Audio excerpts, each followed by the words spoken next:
সরকার থেকে বাংলাদেশকে মুক্ত করেছিল, কিন্তু আমরা দেখতে পাচ্ছি যেন এই বাংলাদেশে এক ফ্যাসিস্ট গিয়ে আরেক ফ্যাসিস্ট ক্ষমতায় বসেছে।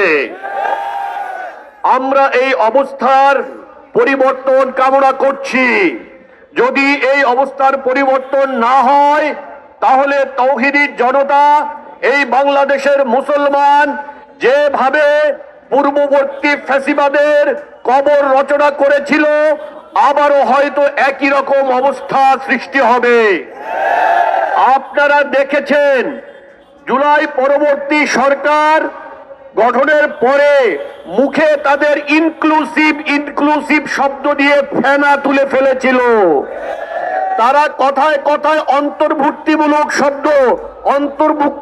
সরকার বারবার বলছিল, কিন্তু আমরা দেখতে পাচ্ছি তাদের অন্তর্ভুক্তির শব্দের অর্থ হলো সমকামীদেরকে অন্তর্ভুক্ত করা।